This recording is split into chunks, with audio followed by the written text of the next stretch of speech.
క్రీస్తునందు సోదరి సహోదరులారా, ప్రభువైన యేసుక్రీస్తు నామములో హృదయపూర్వక వందనాలు. ముందుగా ఇంత మంచి సమయాన్ని ఇచ్చిన తండ్రి దేవునికి ప్రభువైన క్రీస్తు వారి కృతజ్ఞతాస్తుతులు చెల్లిస్తున్నానండి. అందరూ బాగున్నారండి? వాక్యం చదువుకొని ప్రార్థన చేసుకున్న తర్వాత పాఠంలోకి వెళ్దామండి. మత్తయి గారు రాసిన సువార్త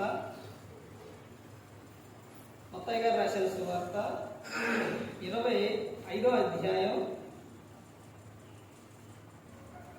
మత్తయి గారు రాసిన సువార్త 25వ అధ్యాయం 1వ వచనం నుంచి. పరలోక రాజ్యం తమ దివిటీలు పట్టుకొని పెళ్లి కుమారుని ఎదుర్కొనుటకు బయలుదేరిన 10 మంది కన్యకలను పోలి ఉన్నారు. వీరిలో 5 బుద్ధి లేని వారు, 5 బుద్ధి గలవారు. బుద్ధి లేని వారు తమ దివిటీలు పట్టుకొని తమతో కూడా నూనె తీసుకొని పోలేదు. బుద్ధి గలవారు తమ దివిటీలతో కూడా సిద్ధులలో నూనె తీసుకొని పోయి పెళ్లి కుమారుడు ఆలస్యము చేయగా వారందరూ కొనికి నిద్రించుచుండిరి. అర్ధరాత్రి వేళ ఇదిగో పెళ్లి కుమారుడు అతన్ని ఎదుర్కొన రాండి అను కేక వినబడెను. ప్రార్థన చేస్తాం. పరలోకమందున్న మా తండ్రి, పరిశుద్ధ ప్రేమ గల తండ్రి, గొప్ప తండ్రి, యెహోవా తండ్రి, మీ ప్రియకుమారుడు యేసుక్రీస్తు ప్రభువారి ద్వారా కృతజ్ఞతాస్తుతులు చెల్లిస్తున్నాను ఆయన. ఆరాధన క్రమం అంతట్లో తండ్రి మీరే నడిపించండి ఆయన. వాక్యం బోధించగా విలువారు తండ్రి మనుషులు తిని వాక్యానుసారంగా నడిచే భాగ్యాన్ని ఇచ్చేయండి తండ్రి. వాక్యం బోధించగా ఈ లోక సంబంధమైన జ్ఞానంతో కాకుండా మీ జ్ఞానంతో మాట్లాడే భాగ్యం దయచేస్తారని మా ప్రభువైన యేసుక్రీస్తు నామములో వేడుకుంటున్నాను తండ్రి. ఆమేన్. ప్రభువైన యేసుక్రీస్తు నామములో హృదయపూర్వక వందనాలండి. దేవుని కుమారుడు యేసుక్రీస్తు ప్రభువారు లోకానికి వచ్చిన తర్వాత పరలోక రాజ్యం సమీపిస్తుంది కనుక మారు మనసు పొందమని ప్రకటనగా మొదలుపెట్టారు. అలా యేసుక్రీస్తు ప్రభువారు చెప్పిన ప్రతి ఒక్క విషయం కూడా, ప్రతి ఒక్క మాట కూడా చాలా ప్రాముఖ్యమైన విషయం, అంశం. పాఠం పేరు రాసుకోండి. ప్రభువును ఎదుర్కొనటకు సిద్ధమా? ప్రభువును ఎదుర్కొనటకు నీవు సిద్ధమా? సిద్ధమేనండి? ప్రభువును ఎదుర్కొనటకు మీరు సిద్ధమేనా? ప్రతి ఒక్కరూ కూడా సిద్ధపడి ఉండాలి. కొన్ని విషయాలు చూద్దాం. ప్రభువును ఎదుర్కొనటకు సిద్ధమా అనే విషయం మీద, ఈ అంశం మీద మనం కొన్ని విషయాలు మనం చూస్తే మత్తయి గారు రాసిన సువార్త 25వ అధ్యాయం 1వ వచనం నుంచి చూస్తే అక్కడ సందర్భం ఏం కనబడుతుందంటే యేసుక్రీస్తు ప్రభువారు చెప్పిన ఈ విషయము అక్కడ ఎంతమంది ఉన్నారు అంటే కన్యకలు ఎంతమంది ఉన్నారంటే 10 మంది ఉన్నారు. వారిలోని 5 బుద్ధి లేని వారు, 5 బుద్ధి గలవారు. ఈ బుద్ధి లేని వారు ఏం చేశారు? సిద్ధిలలోనే తీసుకువెళ్ళారు. బుద్ధి గలవారు ఏం చేశారు? తీసుకెళ్ళారు. అంటే 5 సిద్ధపడి వెళ్ళారు, 5 సిద్ధపడలేదు. ఇప్పుడు వివాహ సందర్భంలో అంటే ముందు ఎవరు రెడీ చేస్తారు, ఎవరు వస్తారు అని అంటే ముందుగా స్త్రీని రెడీ చేస్తారు. కానీ ఇక్కడ సందర్భంలో ఏంటంటే ఆమె రెడీగా ఉంది. వరుడు ఆ పెళ్లి కుమారుడు రావడం, ఆయన రావాలి.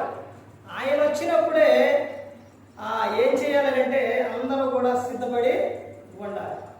అలాగే యేసుక్రీస్తు ప్రభువారు చెప్పిన ప్రతి ఒక్క విషయం కూడా ఈ లోక సంబంధమైనది కాదండి, పరలోక సంబంధమైన విషయం.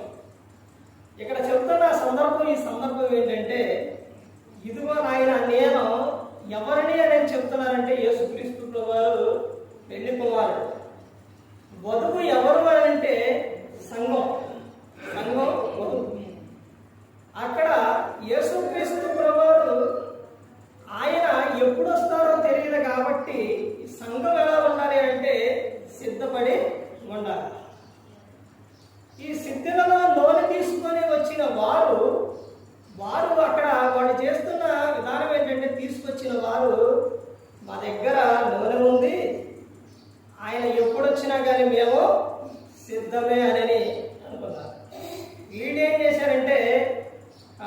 Cell phone తీసుకెళ్ళలేదు. అక్కడికి వెళ్ళేసరికి అయిపోయింది. అయిపోయిన తర్వాత అక్కడ కేక వినపడ్డది. ఏమని? ఆ పెళ్లి కుమారుడు వచ్చేసిండు అని కేక వినపడ్డది.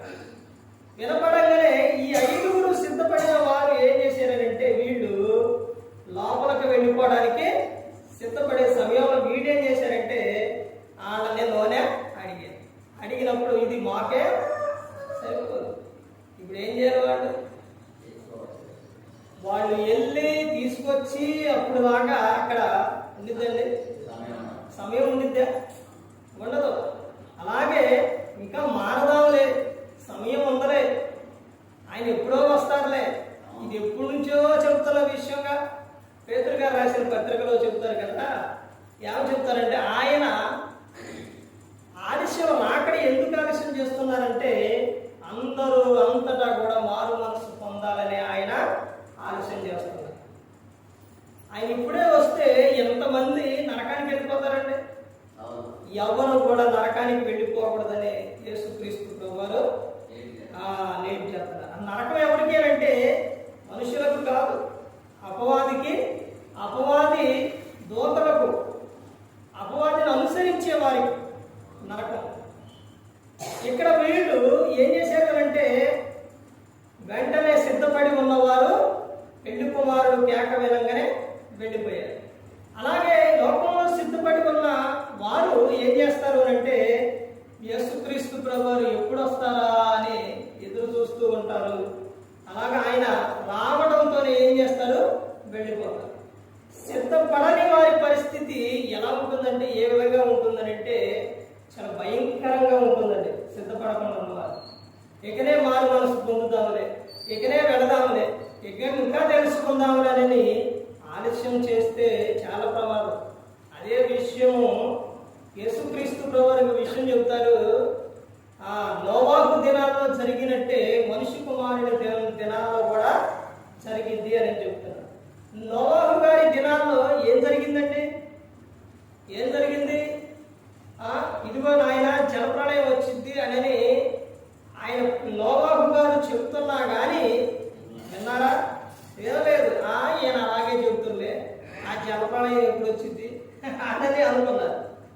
అలాగే యేసుక్రీస్తు ప్రభువారు ఎప్పుడు వస్తారు అలాగే చెబుతున్నారు అని అనుకుంటున్నారు, కానీ ఆయన ఎప్పుడు వస్తారు అన్నది ఎవరికి తెలియదు. ఇంకొక విషయం ఏంటంటే యేసుక్రీస్తు ప్రభువారు వచ్చేది ఎవరికి తెలుసు? ఎవరికి తెలుసు? యేసుక్రీస్తు ప్రభువారు వచ్చేది ఒక్కరికే తెలుసు, ఒక్కరికే తెలుసు. ఆయన ఎప్పుడు వస్తారు అన్నది ఒకే ఒక్క ఆయనకు మాత్రం తెలుసు. ఎవరైనా ఎవరికి తెలుసు? యేసుక్రీస్తు ప్రభువారు ఎప్పుడు వస్తారు అన్నది ఎవరికి తెలియదు, ఒక ఆయనకు మాత్రం తెలుసు. ఆయన ఎప్పుడు వస్తారండి? ఎవరు? దేవుడు, తండ్రి అయిన దేవుడు, ఆయనకు మాత్రమే తెలుసు. యేసుక్రీస్తు ప్రభువారికి కూడా తెలియదండి. ఆయన ఎప్పుడు వస్తారన్న ఆయనకే తెలియదు, దూతలకి తెలియదు, మనుషులకి ఎవ్వరికి తెలియదు. కుమారునికైనను దూతలకైనను ఎవ్వరికి కూడా తెలియదు. తండ్రి అయిన దేవునికే తెలుసు. అపోస్తలుల కార్యాలు 1వ అధ్యాయంలో కాలములు సమయములు ఎవరి చేతిలో ఉన్నాయంటే తండ్రి ఆధీనంలో ఉన్నాయి. అలాగే యేసుక్రీస్తు ప్రభువారు ఎప్పుడు వస్తారో తెలియదు కాబట్టి ప్రతి ఒక్కరు కూడా సిద్ధపడి ఉండాలి. ఆయన చెబుతున్న విషయం ఏంటంటే, అర్ధరాత్రి వేళ వచ్చును, కోడి కుయ్యినప్పుడు వచ్చును, ఎప్పుడు వస్తారో తెలియదు కాబట్టి నువ్వు ఎలా ఉండాలి? సిద్ధపడి ఉండాలి. తెసలోనికలో ఉన్న సంఘానికి వాళ్ళు ప్రభువును ఎదుర్కొనడానికి సిద్ధంగా ఉన్నారు, కానీ అపోస్తలుడైన పౌలు గారు చెప్తున్న వాళ్ళకి విషయం ఏంటంటే, ఇదిగో నాయన, మీ దేహము అంటే మీ శరీరము ఆత్మ ప్రభువుని ఎదుర్కొనడానికి సిద్ధంగా ఉండాలి, నిందారహితముగా ఉండాలి. ఆ విధంగా ఉండాలి నాయనని చెబుతున్నారు. చూడండి, అపోస్తలుడైన పౌలు గారు తిమోతి రాసిన 2వ పత్రిక 3వ అధ్యాయం, అపోస్తలుడైన పౌలు గారు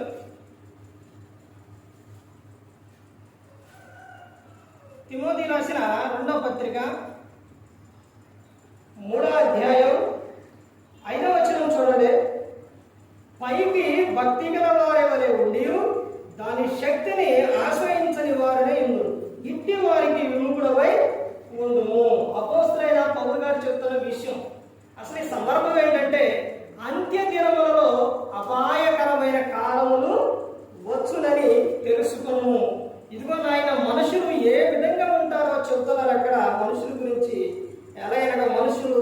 స్వార్థప్రియులు, ధనాపేక్షులు, బింకములు ఆడవారు, అహంకారులు, ఇంకా కొన్ని సందర్భాలు అవన్నీ చూసుకుంటూ వెళితే 5వ వచనంలో వీడు ఎలా ఉంటారంటే పైకి భక్తి గలవారు వలె ఉండి దాని శక్తిని ఆశ్రయించని వారై ఉందురు. పైకి నువ్వు భక్తిగా ఉండి లోపల నీకు శక్తి లేకపోతే నువ్వు ప్రభువును ఎదుర్కోగలుగుతావా? ప్రభు వచ్చినప్పుడు ఎదుర్కోలేదు. పైకి భక్తి అని అంటే నువ్వు ఆ దేవుని వాక్యాన్ని చదివినప్పుడు, దేవుని వాక్యం వింటున్నప్పుడు, మందిరానికి వెళ్ళినప్పుడు, కూడికి వెళ్ళినప్పుడు నువ్వు చాలా భక్తిగా ఉంటావు. కానీ లోపల శక్తి కనుక లేకపోతే మందిరం నుంచి బయటికి వెళ్ళినప్పుడు, వాక్యం చదివిన తర్వాత అయిపోయిన తర్వాత, కూడికి వెళ్ళి బయటకు వచ్చిన తర్వాత నువ్వు ఏం చేస్తావంటే మరలా వెనకటి స్థితికే నువ్వు వెళ్ళిపోతావు, మరలా పాత క్రియలే చేస్తావు. అందుకని అపోస్తలుడైన పౌలు గారు చెప్తున్నారు, నాయన తిమోతి ఎవరో తెలుసండి? యవన ప్రాయంలో ఉన్న వ్యక్తి, యవనుడు. అలా అమ్మమ్మ అలా అమ్మ. అపోస్తలుడైన పౌలు గారు చెప్తారు, తిమోతి నువ్వు ఈ విధంగా ఉన్నావు అని అంటే నీ అమ్మమ్మ అమ్మ వాళ్ళు కలిగి ఉన్న విశ్వాసాన్ని బట్టి నువ్వు ఈ విధంగా ఉన్నావు. ఈ రోజున కుటుంబంలోని తల్లి, తండ్రి, తర్వాత కుటుంబంలో ఉన్నవారు విశ్వాసం కలిగి లేకపోతే పిల్లలు ఎలా విశ్వాసం కలిగి ఉంటారండి? వీళ్ళేమో తాగొచ్చేసి ఇష్టానుసారంగా ఇంటిలో ఉంటే పిల్లలు ఎలా మంచిగా ఉంటారండి? సీరియల్ పెట్టుకొని, సినిమాలు పెట్టుకొని ఇవి చూస్తుంటే మీ పిల్లవాడు వాక్యం చదువుతారా? ప్రార్థన చేస్తారా? మీరు బూతు మాటలు మాట్లాడుతుంటే వాళ్ళు కృతజ్ఞత వచనం పలుకుతారా? పలకరు. ఏదైతే మాట్లాడతారో పిల్లలు కూడా అదే కలిగి ఉంటారు. ఎందుకనంటే వాళ్ళు ప్రతి ఒక్కటి కూడా గమనిస్తూ ఉన్నారు. తిమోతి నువ్వు ఈ విధంగా ఉన్నావంటే నీ గొప్పతనం కాదు నాయన, నీది అసలు కాలే కాదు. నువ్వు ఈ విధంగా ఉన్నావు అని అంటే వాళ్ళు కలిగి ఉన్న విశ్వాసం, వెనకున్న వారు కలిగి ఉన్న విశ్వాసం. విషయం ఏంటంటే సందర్భం వచ్చింది కాబట్టి చెబుతున్నాను. ఈ రోజున ఎలా ఉన్నాను అంటే ఒకటి మా మామే కారణం. మా మామకు సుమారు ఒక 10 సంవత్సరాలు కళ్ళు లేవండి. వృద్ధాప్యం వచ్చిన తర్వాత కళ్ళు పోయింది. కళ్ళు కనపడకుండా ఉన్నప్పుడు మంచంలోనే ఉండి కళ్ళు కనపడుతున్నప్పుడు మా మామ ఎక్కువ అప్పుడు ఆ రోజుల్లో కరెంట్ లేదండి, దీపం పెట్టుకొని ఆ దీపం ఇలా పెట్టుకొని ఇలా చదువుతూ ఉండేది. చదివి కూడా బైబిల్ ఎట్టు పెట్టుకొని చదువుతూ ఏం చదివేదంటే ప్రకటన గ్రంథం చదివేది మా అమ్మ. చదివిన తర్వాత దాని గురించి చెప్పడం, పాటలు పాడటం.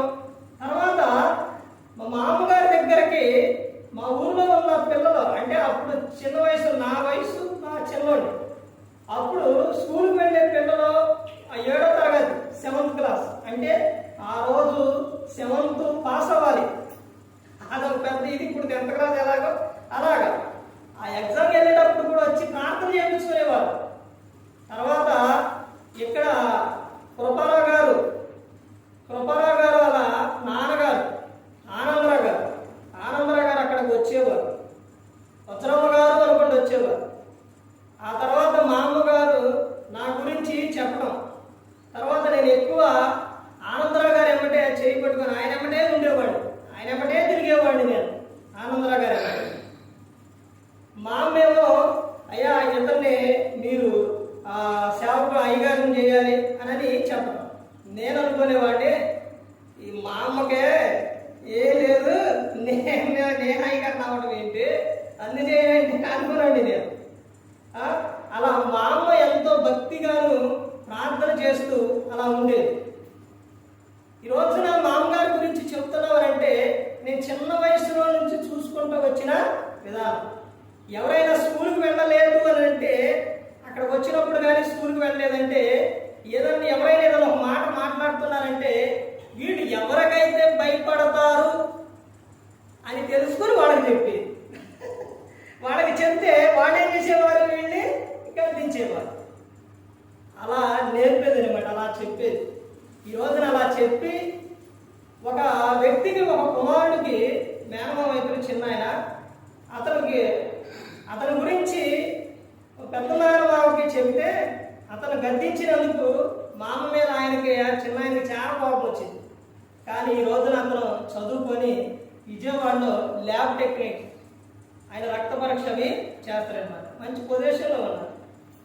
అలాగే మనం ఏదైతే కలిగి ఉన్నామో, పెద్దలు ఏదైతే కలిగి ఉన్నామో దాన్ని బట్టే పిల్లలు ఉంటారు. తీతుకు రాసిన పత్రిక 2వ అధ్యాయంలో అక్కడ వృద్ధ స్త్రీల గురించి చెబుతారు.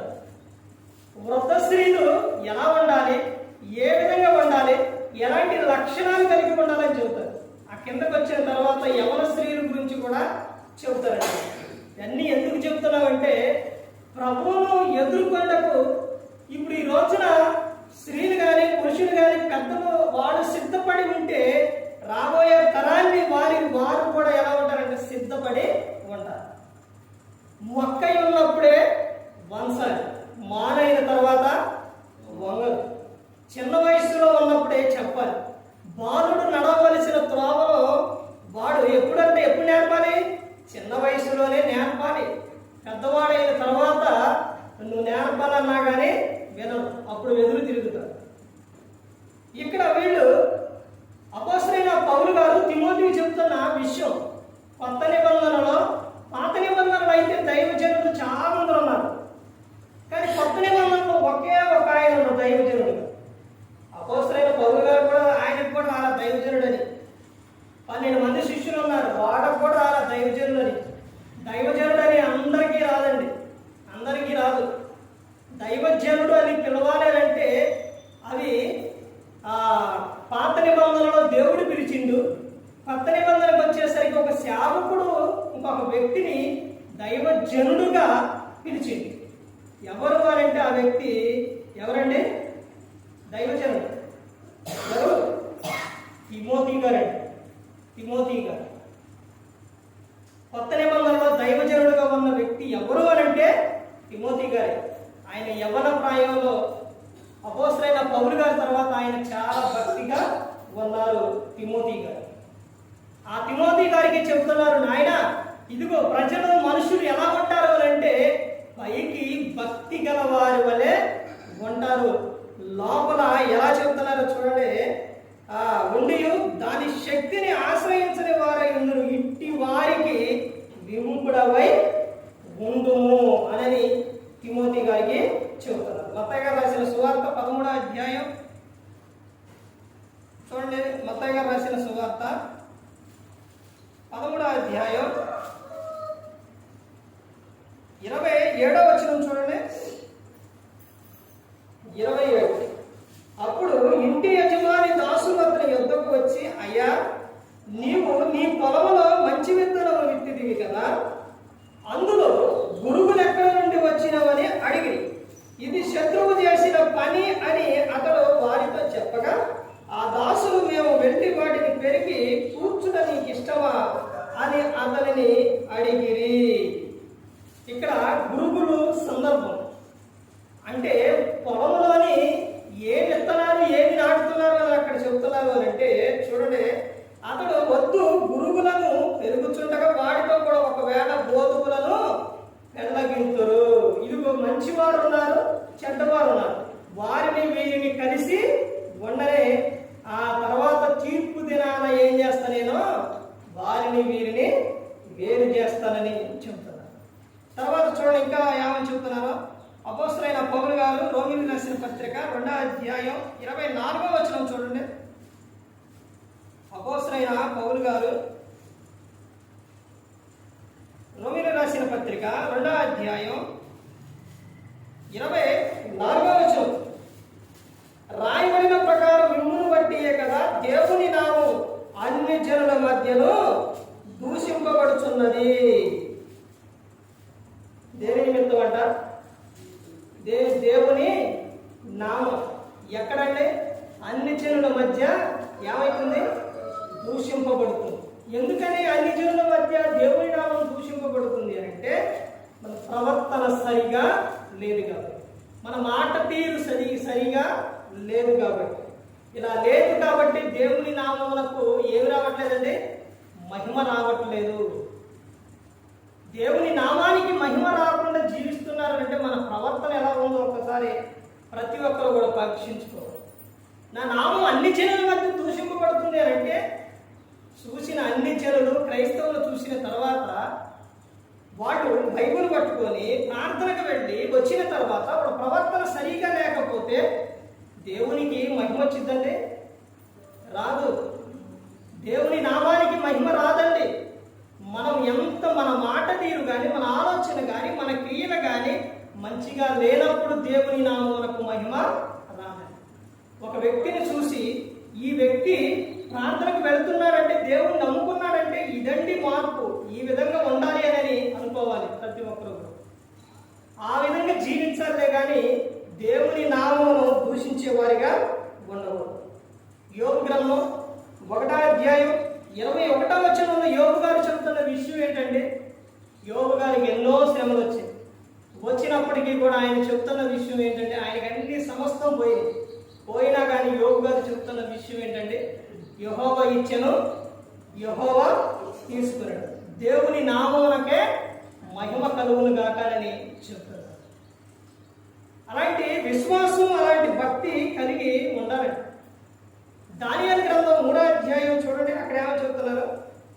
ఇంకో విషయం చూసి ఊహించుకుందామండి. దానియేలు గ్రంథం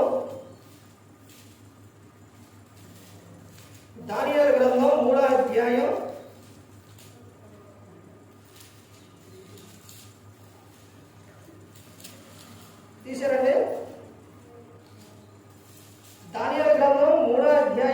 17వ వచనం.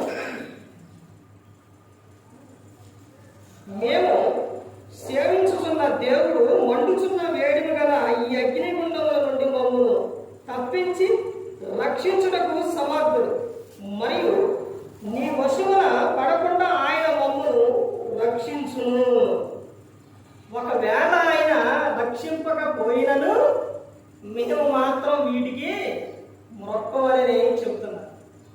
మేము సేవించుతున్న దేవుడు ఎంత గొప్పవాడు అని అక్కడ చెబుతున్నాడు.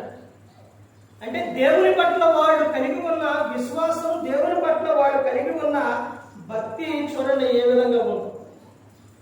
అలాంటి భక్తి, అలాంటి ప్రేమ, అలాంటి విశ్వాసం కలిగి ఉండాలండి. ప్రభువుని ఎదుర్కొన్నప్పుడు ప్రతి ఒక్కరు కూడా సిద్ధపడి ఉండాలి.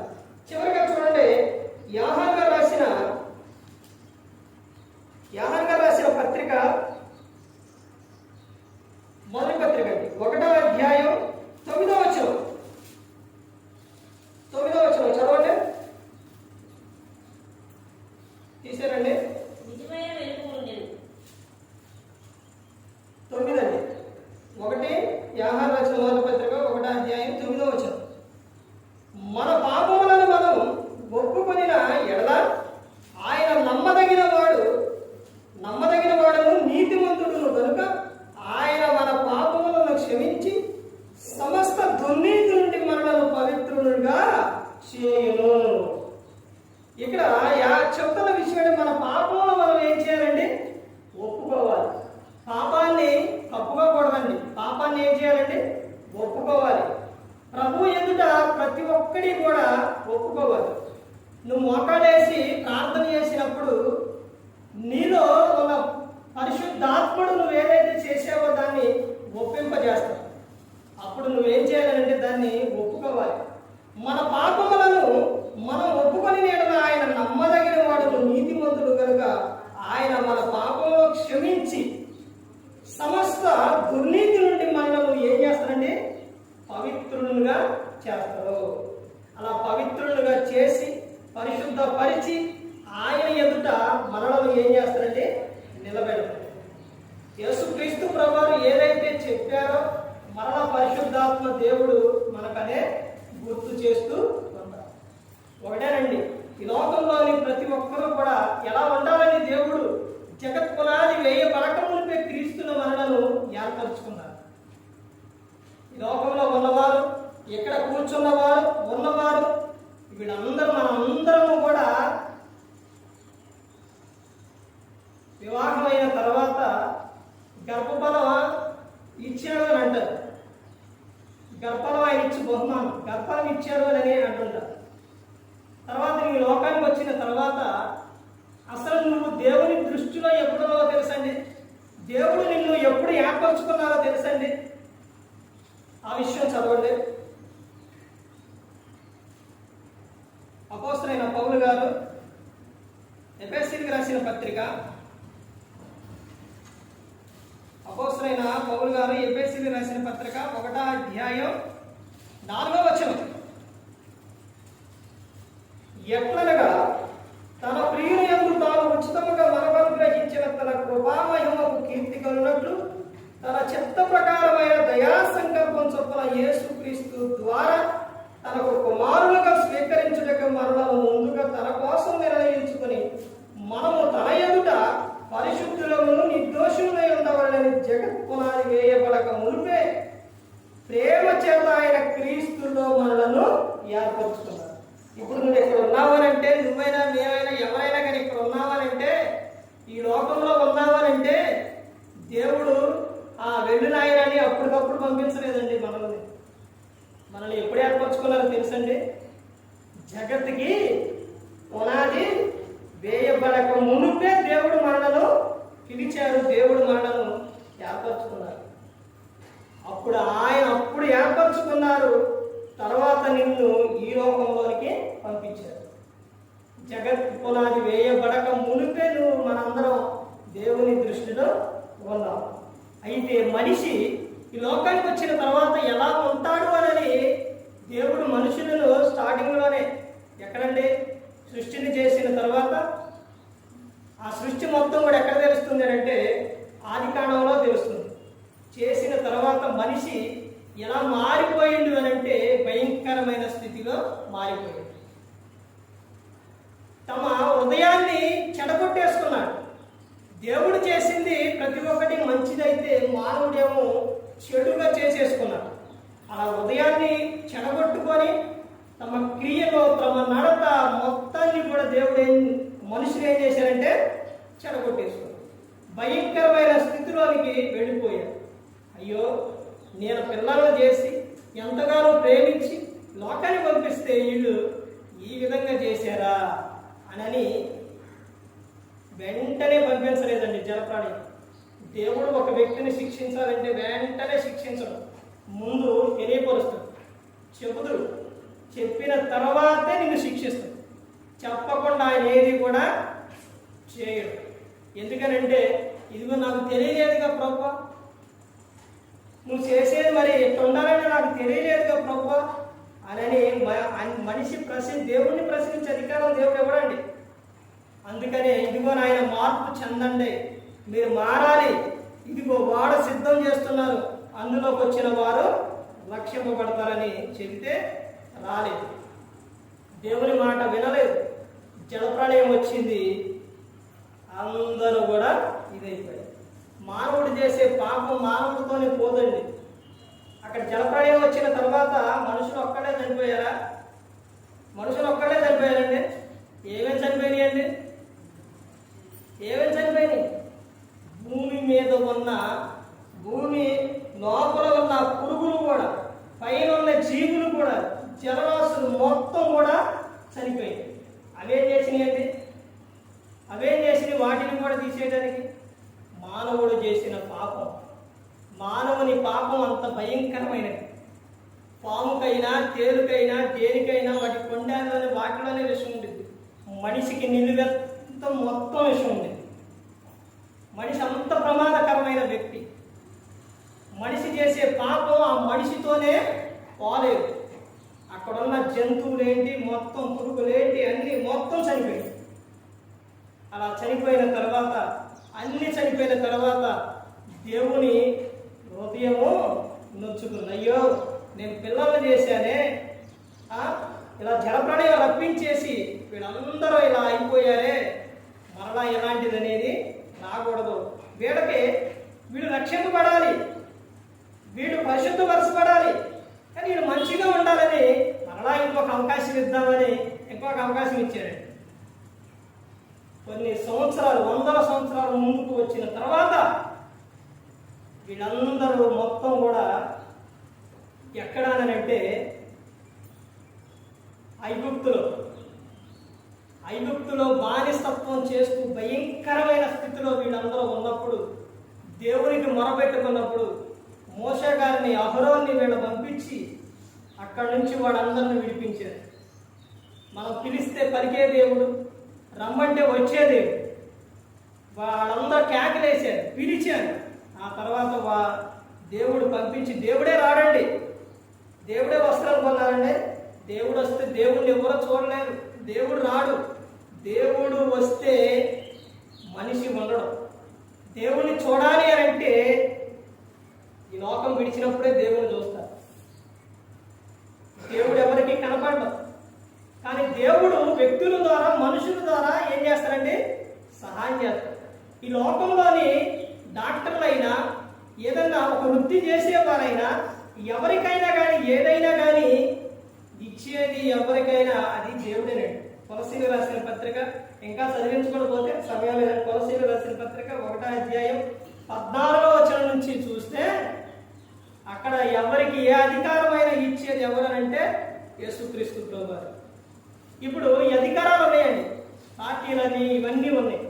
వీటిలోని ఎందుకు ఇవి ఏర్పరచుకొని ఎందుకు ఎన్నుకుంటారు అని అంటే అది ప్రజల క్షేమం కొరకు. ప్రజల క్షేమం కొరకండి. ఎందుకనంటే వారు ఏం చేస్తారనంటే ప్రజలకు ఒక సహాయం అనేది తర్వాత వారి ద్వారా ప్రజలకు అందుతుంది. అలాగే ప్రతి ఒక్కరి ద్వారా ఒకరి నుంచి ఒకరికి వాళ్ళ అవసరం తీర్చాలని దేవుడు ఒకరిని ఏర్పరిచారు. ఒకరి సహాయం. ఒక వ్యక్తి ప్రమాదకరమైన స్థితిలో, అంటే వర్షం వచ్చి వరదలో కొట్టుకెళ్ళిపోతుంటే అతనికి ఒక రొమ్ము లాంటిది ఒక చాటికి వెళ్ళిన తర్వాత దొరికింది. దాని మీద నుంచున్నాడు, ఎక్కిన తర్వాత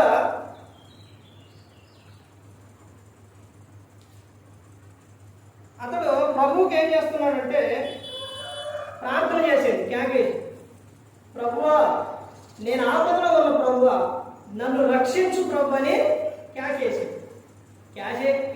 పిలిస్తే దేవుడు డైరెక్ట్గా దేవుడే వచ్చి చేయబడుకోరు, రానాయనా అంటాడండి. అది యేసుక్రీస్తు ప్రభువారు శరీరధారి అయి ఉన్న దినములలో ఆ రోజుల్లో జరిగింది.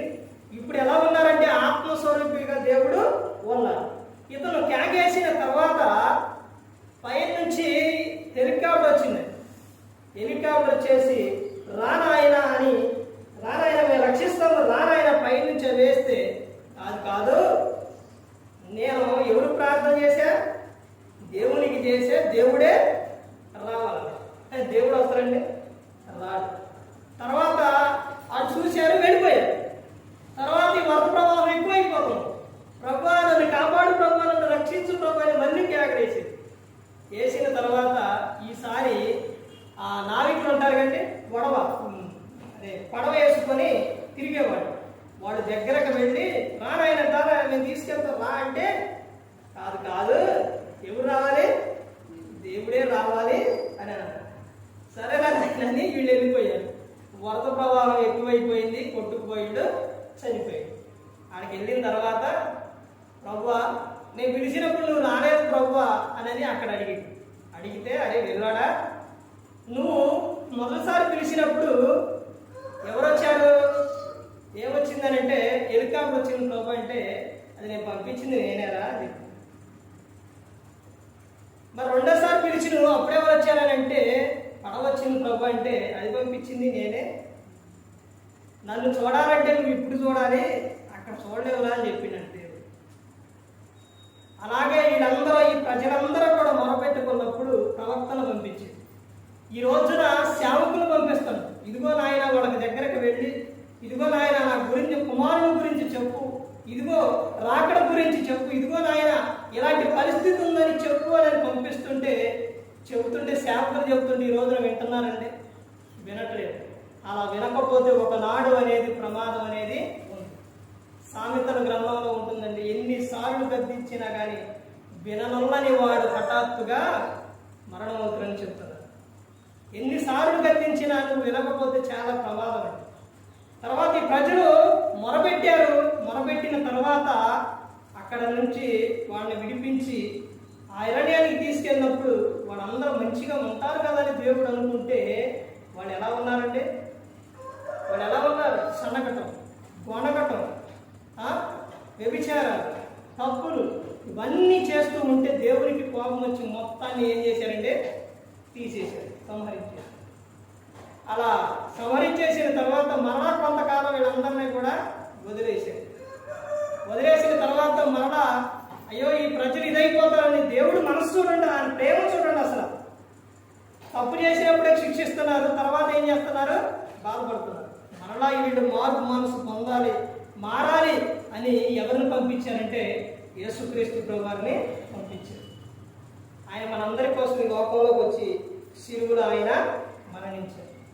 ఎందుకని ఆయన ఇన్ని విషయాలు చెప్పారు అంటే ప్రభువును ఎదుర్కొనేటప్పుడు సిద్ధపడి ఉండాలి. నీ దేహము నీ ఆత్మ ఆయన ఎదుట ఎలా ఉండాలంటే నిందారహితముగా ఉండాలి. నువ్వు ఎలా ఉండాలి అంటే ఇక్కడ పరిశుద్ధులుగా ప్రేమ కలిగి ఈ లోకంలో జీవించాలి.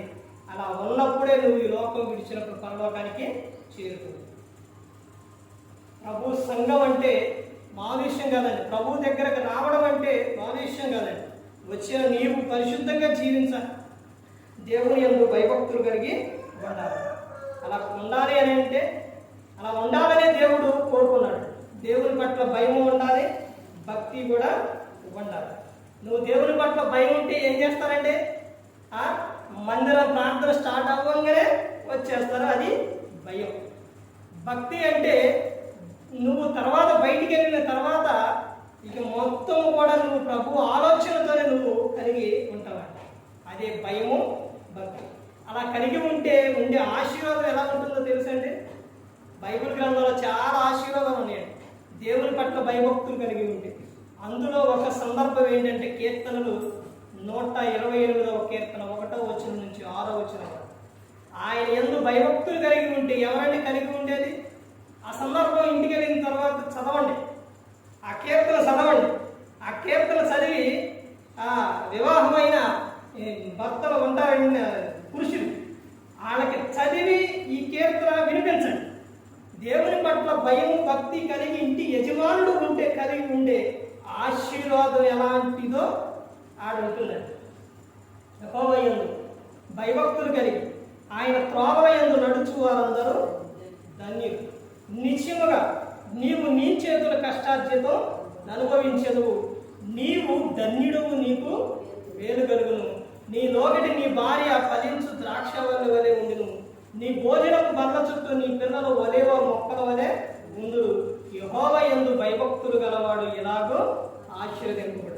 అంటే ఇంటి యజమానుడు దేవుని పట్ల భయభక్తులు కలిగి ఉంటే ఉండే ఆశీర్వాదం అక్కడ ఎవరెవరికి ఉందండి?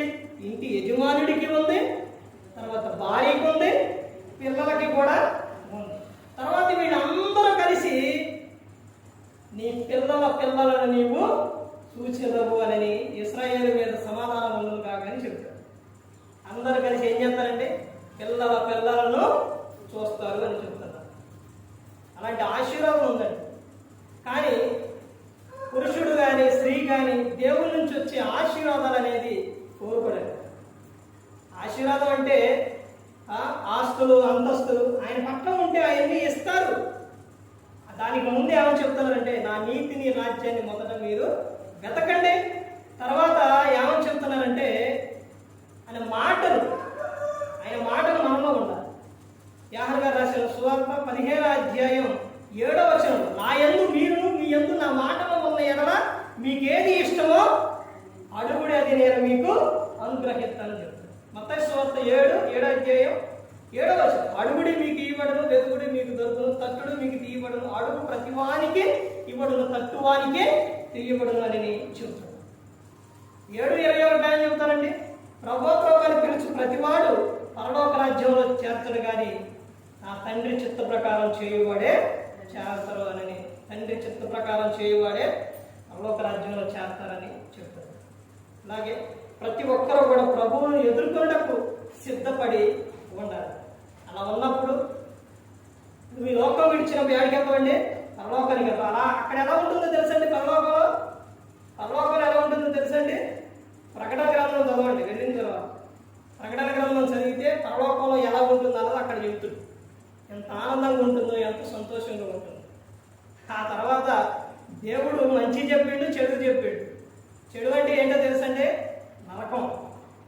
ప్రకటన 21వ అధ్యాయం చివరి అధ్యాయాలు అక్కడ చదివితే అక్కడ చెప్తారు, రెండవ మరణానికి ఎవరు అర్హులో ఎవరు వెళతారన్నది కూడా చెప్పారు.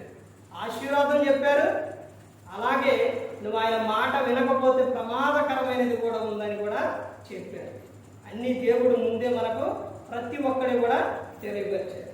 మరి ఎవరు నశించే నరకానికి వెళ్ళిపోకూడదని యేసుక్రీస్తు ప్రభువు ఈ లోకానికి వచ్చి మనందరి కోసం శిలువైనా మరణించారు. ప్రతి ఒక్కరు కూడా దేవుని యందు భయభక్తులు కలిగి పరిశుద్ధాత్మ మాట ఏంటూ హృదయ శుద్ధిని కాపాడుకుంటూ క్రీస్తుని పోలి నడుచుకున్నప్పుడు ఈ లోకం ఇచ్చిన పరలోకానికి చేరుకుంటారు. మరి ఈ విధంగా నిలబెట్టి మాట్లాడించిన తండ్రి అయిన దేవునికి కృతజ్ఞతలు చెల్లిస్తూ ఇంతవరకు శ్రద్ధగా ఉన్న మీకు ప్రభు పేరున హృదయపూర్వకంగా చెల్లిస్తూ మాట్లాడుతున్న అందరికీ